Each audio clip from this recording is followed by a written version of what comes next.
Hi everyone, welcome back to another installment of Marketing Mondays. I am Sheridan LeBay, owner of House of Untamed, where we house the brands Untamed Marketing, Untamed Nights, and Untamed Lingerie. And I bring you some quick marketing tips every Monday, 10 minutes or less, just sharing some insight that I've gained, whether through my own personal entrepreneurial experiences, working with clients, or just my own research on the World Wide Web. So today, I want to talk about naming your price. And so with that, we're going to talk about naming your price, knowing your worth, and also knowing the value of your time. Um, Entrepreneurship is really big right now. I think there's more awareness right now than there ever has been on entrepreneurship, and there's a lot of misconceptions that go into it. And a good friend of mine, we got into a nice little debate recently, just discussing the many ways that people can make money and become wealthy, abundant, comfortable. And their perception was the only way you can make six figures or above is by working 60, 70 hours a week, working 7 days a week, and that's just a myth at the end of the day. There's so many people, whether they're working a 9 to 5, working a 5 to 8, both, or, you know, a plethora of other options. There's so many ways to make money, and it doesn't require you to have to sacrifice your time with your family, your friends, your rest. And I talked about this in my previous video as well, and kind of just wanted to dig a little deeper because I think it ties into knowing your worth and naming your price. And granted, I don't want to discount those who are working in fields where they do have to work 7 days a week or 60 hours, whether that's accounting or the medical field or a variety of other fields where it does require that. But I did want to have an open, honest conversation in the fact that you can make six figures or above and don't have to work 7 days a week. I know individuals that have their own businesses, or they're just in certain roles with corporations where they don't have to work 5 days a week. They don't have to work 40 hours a week. There are people who are in consulting fields and charge so much per hour that they only need to work 5 hours a week because of the rate they charge. And of course, those are things that take time. Of course, you're not going to jump out the gate and become a consultant and charge $500 an hour. But those are things that you can build up to, and it's worthwhile sharing this knowledge that it's possible. I don't want people to think that entrepreneurship is impossible. It is hard, but there are days, or there's going to be a time where you reach a certain level in your business where you're not working 60 hours a week in your business, or 40 hours a week, or 30 hours a week. To me, that defeats the purpose of entrepreneurship, to go out and, yes, you're working for yourself, so that's the benefit, but to work 60 hours a week for yourself is not always beneficial either. I think the end goal for entrepreneurship is to not have to work as hard. I'm a big proponent of working smarter and not harder. In most of our fields, we have those opportunities to do so, and we sometimes are just limited in our thinking of how can we go about doing that. So I encourage you, whether you're an entrepreneur or work in the corporate world or both, to work smarter, not harder, and find out what that means for you. If that means hiring somebody and delegating tasks, if that means hiring a housekeeper, if that means hiring a yard man, if that means ordering your groceries on Instacart, you need to, as people, we have to understand the value of our time.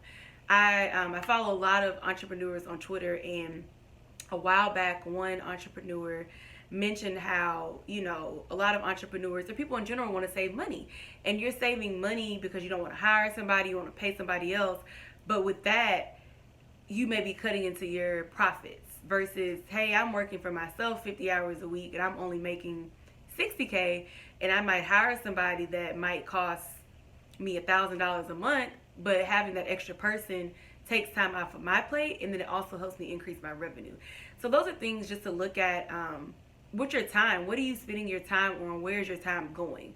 Because that's something I learned in corporate America at my previous employer, was that a lot of people aren't smart with their time. Two people can have the same job description, and one person take all 8 hours of their day every day to do it, and one person takes 4. I'm the person that takes 4. Just because I know how to work smarter, not harder. It's just, it doesn't make sense to me why two people can have the same task and one person take twice as longer to do it than somebody else.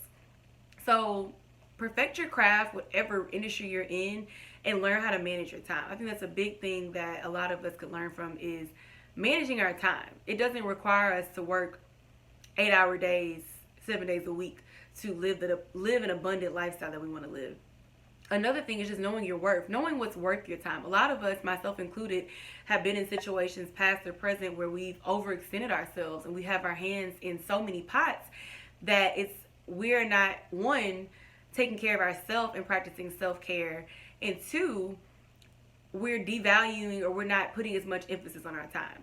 And I've had to do that recently where I've had opportunities to work with people or take on clients, and if I'm not being compensated for what I know my time is worth, even if it's a good opportunity, I've had to like tell myself I can't do it. And I think that's something that we have to learn, whether that's in corporate America, entrepreneurship, whatever it may be, is knowing the value of your time. If you know that your time is worth $85 an hour, don't waver on that. Now, of course, if you offer sales and promotions here and there, cool.